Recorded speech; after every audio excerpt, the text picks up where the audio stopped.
Few people admit it out loud, but I'll say it.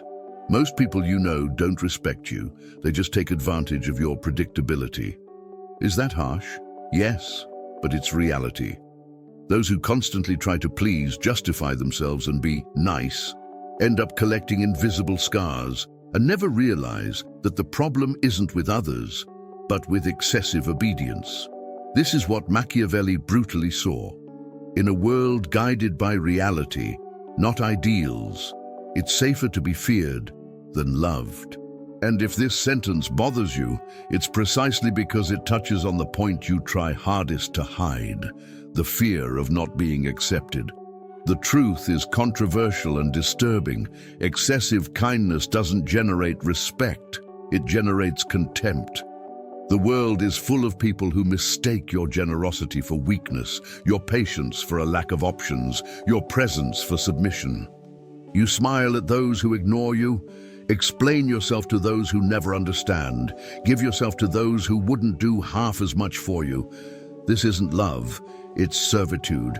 And the more you chase approval, the more others feel entitled to crush you. This is where the hidden secret comes in. Those who learn to strategically disappear without running away discover a power no one dares challenge. Calculated silence. Absence that weighs more than presence. The calculated use of force, not in shouting, but in the emptiness that disconcerts. When you stop explaining yourself, the other loses their weapon. When you withdraw attention, the manipulator loses their sustenance. And suddenly, what seemed like weakness transforms into an aura of mystery. But make no mistake, this secret is uncomfortable because it goes against everything you've been taught. Since childhood, you've been told that being loved was the ultimate goal, that being kind was the path to respect, that justifying yourself was a sign of politeness. But Machiavelli didn't believe this, and neither did Jung. One showed that the appearance of virtue without strategy leads to ruin. The other denounced the good guy persona as a psychic prison that prevents individuation. The result? Millions of adults living as emotional servants disguised as kind people. The secret, therefore, is not to harden or become cruel. It's something more sophisticated, almost invisible, to use silence as a sword and retreat as a crown. It's to select your words as a king selects his advisors. Few, rare, loyal. It's to understand that a scarce voice has more power than endless speech. And that firm boundaries inspire more respect than endless favors. Those who learn this logic begin to walk as if they carry their own loyal armies within themselves. Now stop and think. What if you discovered that all the suffering you carry comes from a single mistake, trying to be accepted when in fact you should learn to command? What if I told you that the key to never being hurt again lies not in changing others, but in changing the way you present yourself to the world? This is the hidden secret you never learned in school, that your parents never knew how to teach you, and that only a few have dared to apply. Today, you will have access to it. From an early age, human beings learn that obedience is the quickest path to acceptance. The child who remains silent when they feel like crying, the young person who smiles even when they're angry, the adult who says, "okay," when everything inside them screams, "it's not okay." This obedience, disguised as virtue, is often nothing more than silent submission, and behind it lies an ancient fear, the fear of being rejected, of being left behind, of being hated. This is where Machiavelli enters with a breath of uncomfortable lucidity, reminding us that in politics guided by reality, not ideals, it is safer to be feared than loved. He didn't say this to promote cruelty, but to expose the harsh truth. Those who try to be loved at any cost end up lost, while those who understand true human nature learn to use silence and calm strength as protection. This dynamic is reflected in the little things.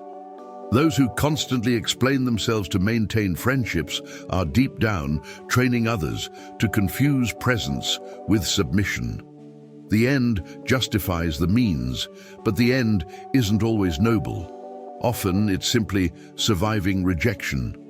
Jung would say this movement is the prison of the persona, the social mask that stifles individuation. While the person rushes to justify every gesture, every absence, every choice, they don't realize they're becoming predictable, controllable, vulnerable. And predictability is the opposite of sovereignty. It's like an army that announces its every move before battle, without mystery, without strategy, without virtue. In the invisible realm of relationships, those who reveal themselves too much always end up at a disadvantage. Therefore, the true turning point begins when you choose to stop being predictable. Use silence as a sword and retreat as a shield. It's not about running away, but about learning to select where your voice deserves to echo and where silence is worth 1,000 words. The calculated use of force lies not in shouting louder, but in knowing when absence weighs more heavily than presence. And here lies the seed of a new strategy, understanding that predictability fuels control over others, while silence opens space for emotional sovereignty. Those who dare to remain silent instead of explaining themselves discover something powerful. Absence can be more devastating than words, and it is precisely in this crack that the path to understanding the power of silence opens. Silence, when used consciously, is not absence but multiplied presence. How many times has someone realized that by not responding to a message immediately, they create greater anxiety in the other person than any lengthy explanation could cause? "My silence is my territory," said those who understand that politics guided by reality, not ideals, is the art of knowing when to speak and when to remain silent. It's the same principle Machiavelli advocated, the calculated use of force. Force isn't always a marching army. Sometimes it's simply the act of not reacting, of disappearing at the right moment, of letting absence speak louder. It's in this empty space that weight and mystery are born. See how it works in practice. In an argument, the one who talks non-stop, explaining and justifying themselves, loses energy and respect. However, the one who observes silently, who measures their words, who knows they don't need to respond to everything, creates an atmosphere of natural authority. It's like a commander who, instead of parading his troops in every field, keeps his own loyal armies hidden, waiting for the right moment to act. This mastery isn't coldness, it's virtue applied to everyday life. The person who disappears without running away isn't giving up. They're strengthening their own inner space, establishing invisible boundaries that everyone feels. The curious thing is that silence is more disturbing than aggressive words. It creates questions that echo in others' minds. Why didn't he answer? What could he be thinking? Does he despise me? Is he up to something? This doubt is more powerful than any lengthy justification. Strategic absence, therefore, is not passivity, it is command. Those who learn to disappear at the right moment, without running away from themselves, discover that they can shape others' perceptions without saying a single word. And in this discovery, a new question arises. To what extent does the kindness that is always offered, unfiltered, not become disguised weakness? There's a fine line between being kind and being used. Kindness is a virtue, but when it becomes a limitless rule, it loses its luster and becomes an obligation. Kindness without limits becomes an obligation, and an obligation is the most subtle form of imprisonment. Machiavelli already warned, the appearance of virtue is useful, but indulging in it without strategy is a path toward contempt. Politics guided by reality, not ideals, requires understanding that even kindness must be measured. When someone becomes accustomed to always saying yes, to always being available, to carrying burdens that don't even belong to them, what emerges isn't respect, it's abuse. And herein arises the paradox. The more someone tries to prove their kindness, the less value it seems to have. Jung explained this as the prison of the nice guy persona. It's the social mask that seeks acceptance at any cost. At work, it's the colleague who never turns down an extra task but secretly harbors resentment. In relationships, it's the partner who accepts disrespect just to avoid being abandoned. Deep down, what there is a fear of being hated. But, as Machiavelli reminded us, true power lies not in avoiding being hated at all costs, but in knowing that, between being loved and being feared, the safest option is to be feared. And feared, in this context, doesn't mean cruelty. It means having boundaries so clear that no one dares cross them. Those who understand this begin to act differently. Instead of justifying every no, they learn to simply say, I can't, I don't want to, I won't. Direct, unadorned honesty. Because explaining too much opens the door to being manipulated. This is the calculated use of force. It's not raising your voice, but setting firm limits. Constant adaptability requires recognizing when your kindness has become servitude and regaining control. Respect, after all, isn't born from the number of favors granted, but from the clarity of the limits imposed. And when the mind grasps this point, rebellion against guilt emerges, stopping explaining yourself all the time and discovering the freedom that resides in the silence of refusal. Over-explaining is a silent habit of emotional slavery. With each justification, the person surrenders a piece of their freedom. It's as if constantly asking for permission to exist. Machiavelli would remind us that decisions based on real human nature reveal an uncomfortable truth. Those who become accustomed to justifying themselves become predictable, and predictability is the death of sovereignty. When someone says, I can't go because I'm tired, because I've worked too hard, because they are, in fact, training the other to find fault, to exploit loopholes, to demand even more. The end justifies the means, but here, the end is dangerous, maintaining the acceptance of those who only value you when you explain yourself. This is where true rebellion arises, replacing explanations with short, honest statements. I won't. I don't want to. I'm not interested. Simple, direct, unadorned. This gesture, which seems small, is revolutionary because it breaks the cycle of guilt. Jung would call it a step toward individuation, the liberation of the persona that molds itself to please. In practice, think of the colleague who always asks you for last-minute favors. Instead of writing a whole paragraph justifying it, try simply replying, "Not today." You'll realize that those who truly respect you don't demand justifications, and those who are bothered only show that they don't want respect, but control. Stopping explaining yourself doesn't mean being rude. It means practicing the calculated use of force. It's the art of preserving energy and authority. People who master this practice become like their own loyal armies, strong, organized, without the need to prove anything at every turn. This kind of posture disarms manipulators because they feed on guilt and justification. By removing this from the game, you cut the root of control. Constant adaptability isn't about always giving in, but knowing when to toughen up. And at this point, a subtle transformation is born. By silencing justifications, you discover that true strength isn't explained, it's felt. And it's this same strength that paves the way to understanding the power of retreat, the art of being untouchable. Being unattainable isn't being cold, it's being selective. It's choosing where to expend energy, who to give access to, and which battles are worth sweating over. Machiavelli would say that politics guided by reality, not ideals, requires precisely this: knowing when to advance and when to retreat.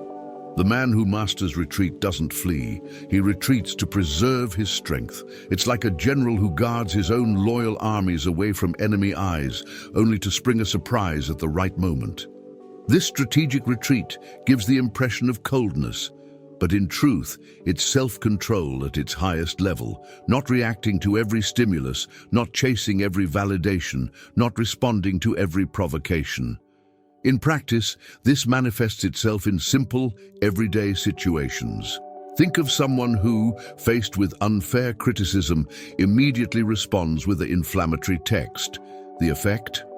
It gives power to the instigator. Now imagine someone else who, faced with the same criticism, simply doesn't respond, or responds hours later with a short, calm sentence. This second person seems distant, almost unreachable, and precisely for this reason, they gain respect.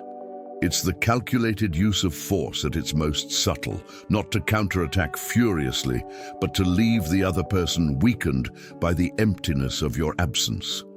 Virtue and fortune go hand in hand here. Virtue to contain the impulse, fortune to let time do the work that a hasty reaction would ruin. The curious thing is that, in this game, attention becomes gold. Every immediate response is like giving away precious coins for free. By learning to select who deserves a response and when, the person builds an invisible wall around themselves. The manipulator, who thrives on quick reactions, finds himself lost in the face of calculated silence. This is how withdrawal transforms into a new power.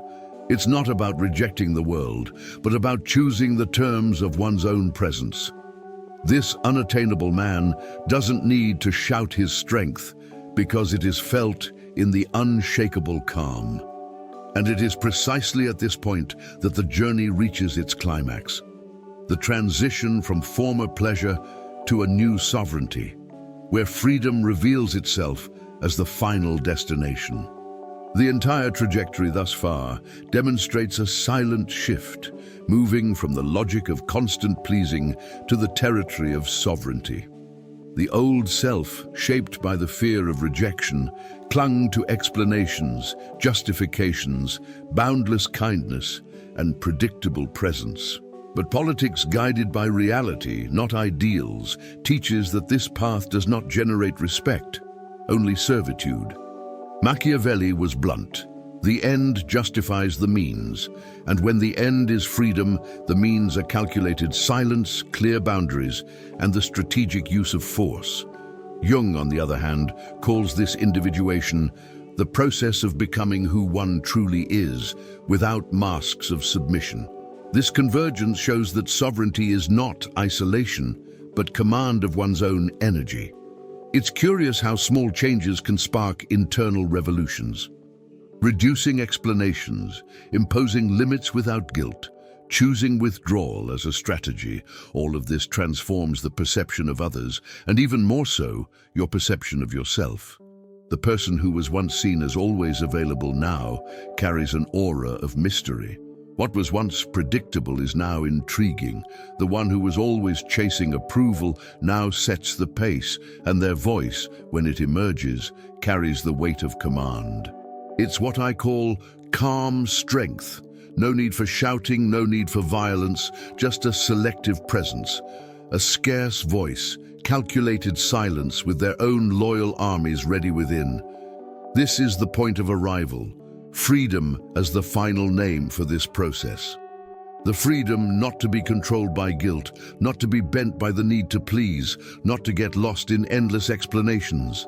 The freedom to choose when to speak, when to disappear, when to impose limits.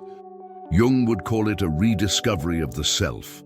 Machiavelli would call it command over oneself and others, and this synthesis opens the way for a new cycle, a guide to breaking patterns, a manual for rebuilding identity, where each gesture ceases to be reactive and becomes strategic.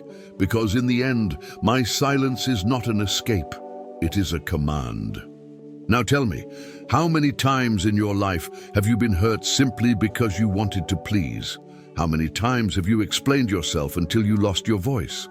How many times have you surrendered yourself in the name of boundless kindness and ended up being treated as disposable?